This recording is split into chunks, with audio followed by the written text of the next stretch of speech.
이 시간 성령의 사람들 언어의 붕괴라는 제목으로 하나님의 말씀 살피겠습니다. 성령의 사람들 언어의 붕괴라는 제목으로 하나님의 말씀 살피겠습니다. 저와 우리 성도님들은 성령의 사람들입니다. 누가 감히 이 진리를 흔들 수 있겠습니까? 우리가 성령의 사람들이라는 증거는 우리가 성령의 사람들이기 때문에 예수 그리스도를 나의 주라 시인하고 하나님을 아빠, 아버지라고 부를 수 있는 것입니다. 성령의 사람들은 자신의 이성과 감성이 아닌 성령님께서 그 삶을 주관하시기 때문에 언어가 변화합니다. 그렇다면 성령의 사람들인 우리 역시 우리의 언어 생활이 변화해야 하지 않겠습니까? 오늘 이 시간 성령의 사람들이 경험한 언어의 붕괴 과정을 살펴보도록 하겠습니다.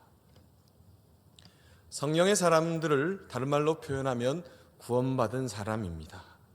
우리 성도님들은 성령의 사람들이고 동시에 우리는 구원받은 사람들입니다. 우리 성도님들은 어떻게 구원받게 되었습니까?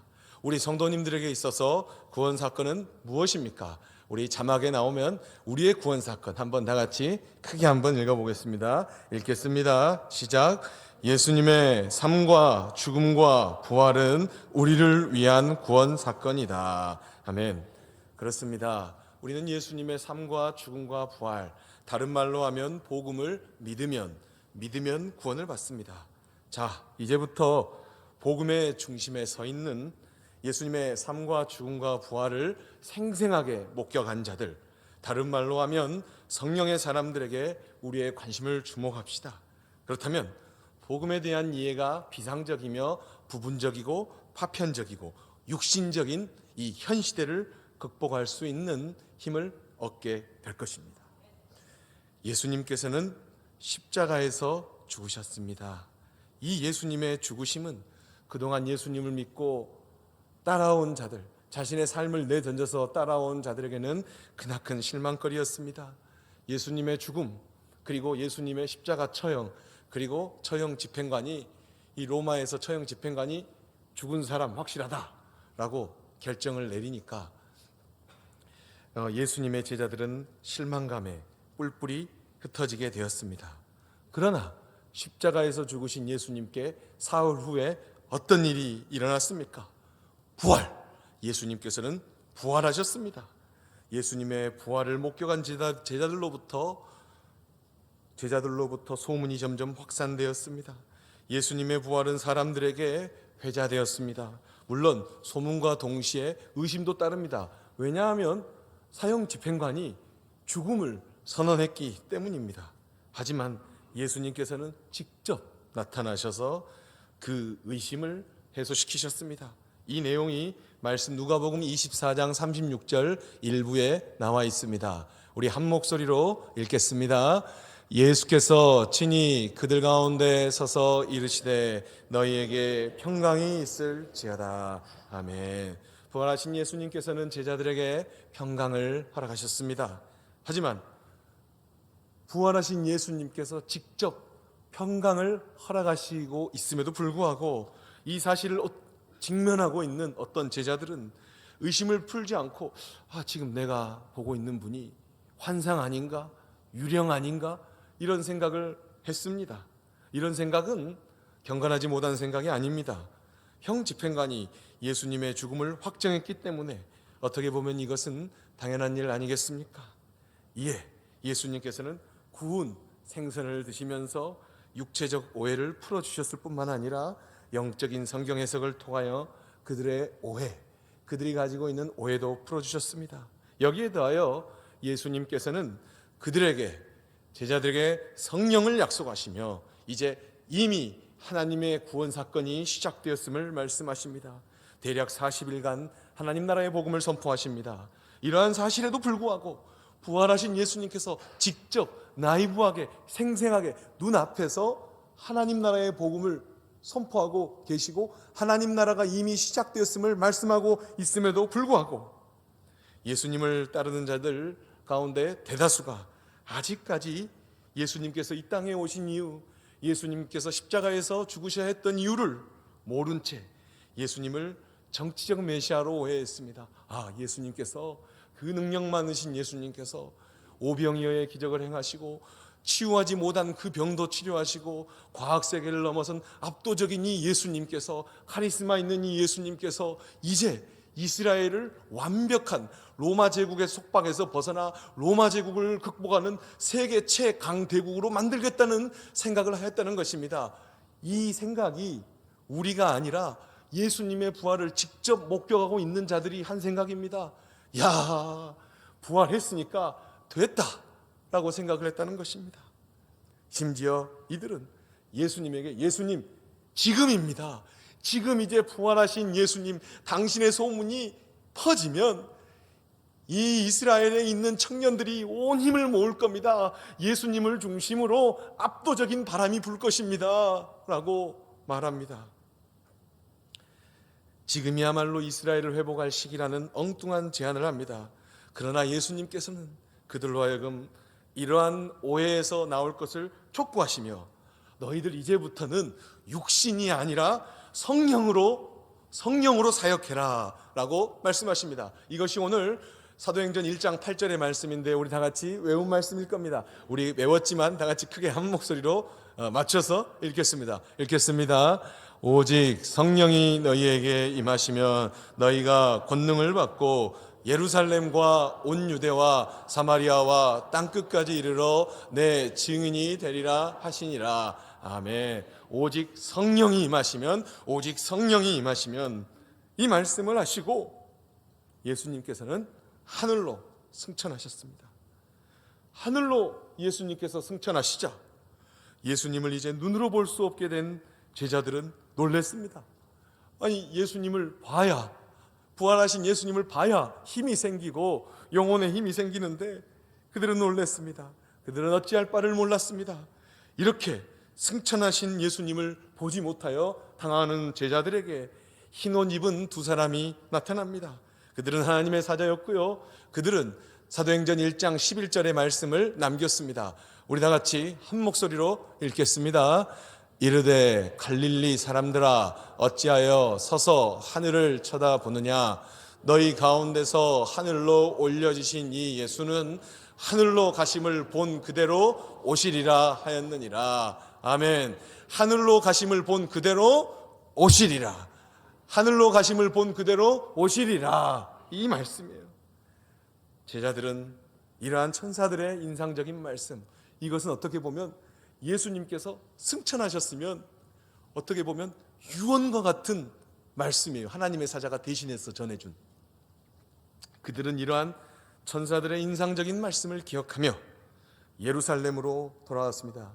그리고 예수님의 제자, 예수님을 배신하여 자살한 유다를 대신하여 마띠아를 예수님의 제자로 뽑았습니다.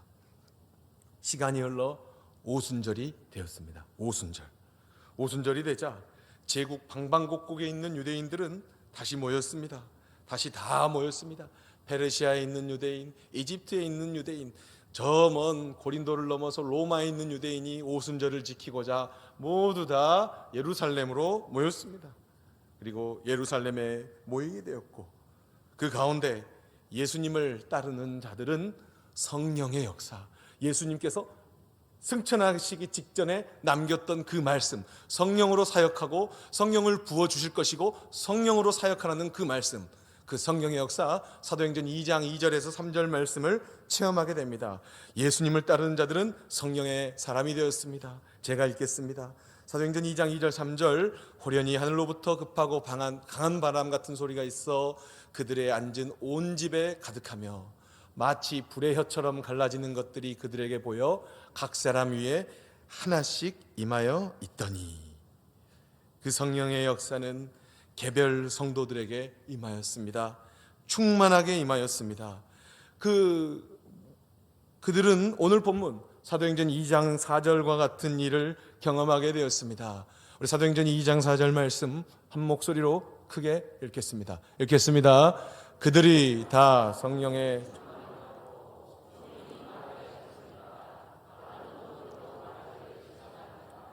아멘.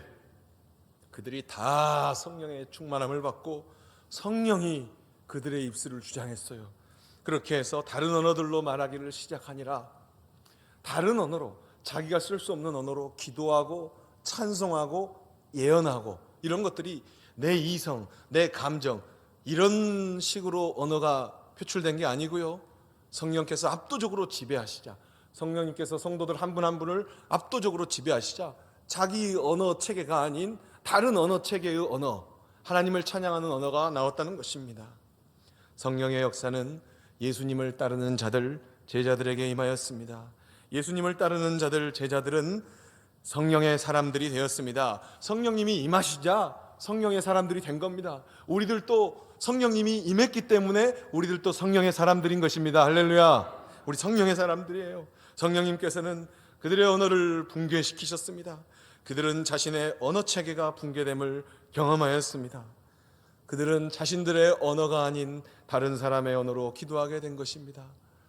저도 그래서 하나님께서 영어로 방언은 기도할 수 있게 해주시면 좋겠다. 영어는 알듯 말듯 하니까. 그런데 그런 언어가 아니라 갑자기 페르시아 언어나 아니면 저기 인도네시아 언어나 전혀 알 수 없는 언어로 기도하면 알 수 없으니. 그런데 어쨌든 다른 언어로 기도하게 된 것입니다. 쉽게 말하면 방언 기도를 하게 된 것입니다. 외국어 찬송을 하게 된 것입니다. 성령의 사람들, 제자들은 예수님께서 약속하셨던 성령의 지배를 받자 자신들의 언어 체계가 해체됨을 경험하였습니다. 이때 오순절을 지키고자 방문하였던 경건한 유대인들이 전국에서 오순절이 되자 다 모였어요. 세계 방방곡곡에서. 그런데 그 가운데 예수 믿는 사람들, 제자들, 성령의 사람들에게 성령이 임했는데, 그 다른 경건한 사람들, 유대인으로서 내가 경건하다, 내가 경건하게 여호와 하나님을 믿는다라고 생각하는 그 사람들은 이 방언의 역사, 성령께서 언어의 붕괴를 시킨 역사, 이 역사를 보면서 이 일을 목격하게 됩니다. 다른 사람들은 충격이었습니다. 아니, 도대체 별 볼 일 없는 갈릴리인들이 어떻게 흩어진 페르시아 언어, 이집트 언어, 로마 언어, 에스파냐어로 기도를 하니까, 아니 이 사람들은 그냥 아람어나 히브리어를 쓸 수 있는 사람들이 어떻게 자기들이 알 수 없는 언어로 기도하고 찬양하고 이런 예언하고 이런 일이 일어날 수 있단 말인가 라고 하면서 이 성령의 역사를 파악할 수 없는 이들은 당황하였습니다. 그래서 이들은 성령의 역사를 자기식으로 판단합니다. 다음 말씀 사도행전 2장 13절 같이 평가하였습니다. 어쩌면 우리가 경험하는 일반적인 사람들이 우리를 볼 때, 성령의 사람들이 우리를 볼 때 세상 사람들이 우리를 보고 야, 정상적이다 이렇게 보면 좋은 걸 수도 있는데 또 그렇지 않을 수도 있어요. 사도행전 2장 13절, 성령의 사람들을 보면서 경건한 유대인들이 내린 평가입니다. 한 목소리로 읽겠습니다. 또 어떤 이들은 조롱하여 이르되 그들이 새 술에 취하였다 하더라. 아멘. 성령의 사람들을 보면서 야, 하나님의 압도적인 성령이 예수님을 따르는 자들에게 임했구나, 이렇게 말을 해야 되는데 그렇게 하지 않아요. 야, 술 취했다. 저거는 아주 농도가 센 30년산이 아니라 50년산, 100년산을 먹은 거다, 이렇게 성령의 역사를 자기식으로 판단한다는 것입니다. 성령의 역사를 체험하지 못하고 성령의 역사를 구경하는 자들은 성령의 사람들을 단순히 술에 취했다고 평가절하했습니다. 아닙니다. 이 일은 그런 일이 아닙니다. 바로 이 일은 구약 시대에 활동하였던, 구약 성경 시대에 활동하였던 요엘 2장 28절부터 이어지는 일부 말씀의 성취였습니다. 요엘서 2장 28절에 이렇게 기록되어 있죠. 우리 한 목소리로 읽겠습니다.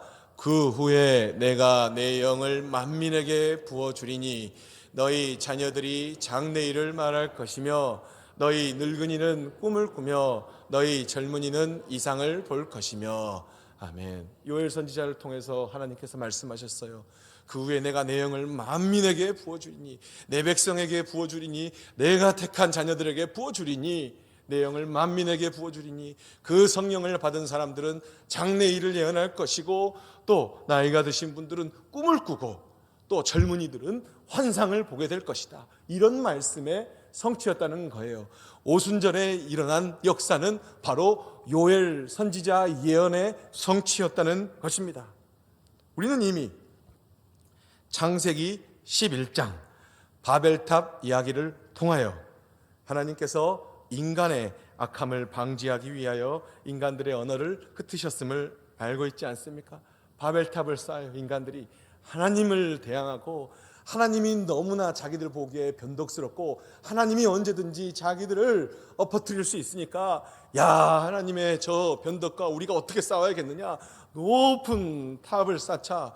제2 롯데월드 아니면 LC타워보다 더 높은 탑을 쌓아서 하나님 저분이 무슨 우리를 공격하시는가 지켜보자라고 해서 높은 탑을 쌓았어요. 그러자 하나님께서는 그들의 언어를 흩어버리심으로 그 인간이 악해지는 것을 방지했던 이 창세기 11장의 바벨탑 사건, 하나님께서는 창세기 11장 바벨탑 이야기를 통해서 인간이 한 가지 언어를 못 쓰겠어요. 우리 전 세계에서 똑똑한 사람들, 우리 대한민국 사람들이에요. 미국 사람들보다 대한민국 사람들이 더 분석적이고 똑똑하고 유대인들보다도 더 부지런하고 더 말 움직이기도 잘하고, 그래서 세계에서 가장 똑똑한 대한민국 사람인데, 대한민국 사람이 만약에 지금 세계 공통어가 영어가 아니라 한글이었으면 지금 전 인류에 어떤 일이 일어났을지 몰라요. 영어 쓰기가 어려워서 대한민국 사람이 활동을 덜 해서 그렇지, 어쨌든 갑자기 한글이 중요한 게 아닌데, 지금 하나님께서는 이 바벨탑 사건을 통해서 인간의 언어를 다양한 언어로, 10,000개 이상의 언어로 쪼개셨어요. 하지만 오순절 성령 하나님께서는 성령의 사람들에게 임하셔서 바벨탑의 쪼개진 언어를 통해서 그들의 쪼개진 언어 체계를 주관하시고 또 기도하는 사람들의 언어 체계를 붕괴시키셨습니다. 성령 하나님께서는 성령의 사람들의 언어 체계 붕괴를 하나님 구원 사건의 시작을 알리는 도구로 사용하였음을 볼 수 있습니다.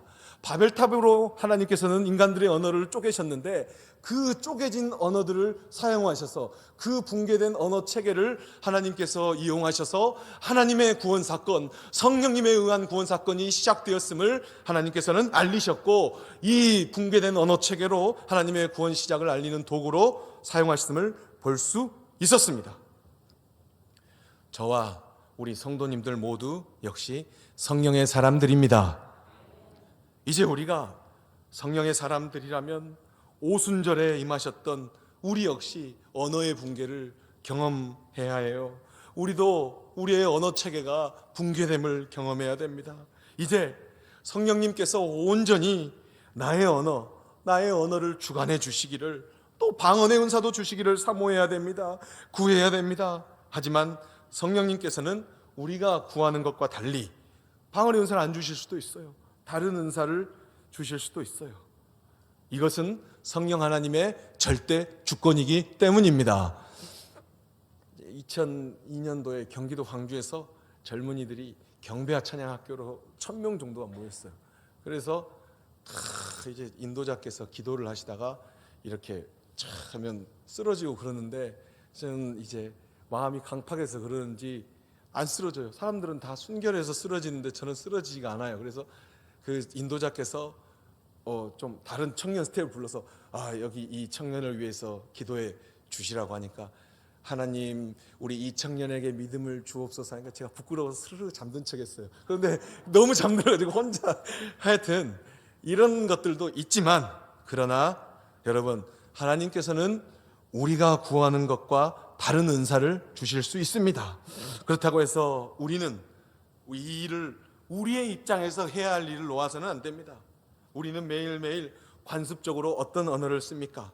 하나님을 판단하는 언어, 이웃을 비방하고 저주하지 못하는 언어, 감사하지 못하는 언어, 불평의 언어를 씁니다. 이런 언어를 쓰는 것은 하나님께는 물론 사람들에게도 쓰임받을 수 없습니다. 여러분, 감사의 언어를 써야 돼요. 우리 부모님들도 이제는 자녀들에게 야, 너 말고 다른 자녀는 좋은 고등학교, 좋은 대학 갔다 카더라. 내가 너에게 못 해준 게 뭐냐? 이제 이런 말들보다 내가 못 해준 게 무엇인가? 내가 상처 준 게 무엇인가? 이렇게 이제 해야 돼요. 이제는 부모님의 압도적인 수직적인 윤리도 중요하되, 이제는 그 반대의 상호 윤리로서 부모님으로서 자녀들에게 할 수 있는 말, 파괴적인 말이 아니라 세우는 말, 그 언어는 이미 다 뱉어버린 저주는 돌이킬 수가 없어요. 하지만 위로하는 말로써 돼야 하나님께도 쓰임받고 사람에게도 쓰임받고 가족 간의 관계도 풍요로워집니다. 그래서 우리는 이제부터 오순절 성령의 사람들에게 역사하셨던 성령님께서 내 부정적인 언어체계, 사고체계 매일매일 욕하고, 매일매일 지도자 욕하고, 매일매일 누구 욕하고, 매일매일 상관 욕하고, 이런 것들 안 하면 또 살기 어려우면 작게 하세요. 그런데 우리가 이런 언어가 아니라, 부정적인 언어체계가 아니라 사고체계, 계속해서 이 사고체계에 같은 말, 쳇바퀴 돌듯이 하는 이런 말들을 붕괴시켜 달라고 우리는 구할 수밖에 없습니다. 적극적으로 우리는 성령 하나님께 감사하는 언어, 감사합니다는 감사하는 언어, 또 이해하고, 왜 그랬을까?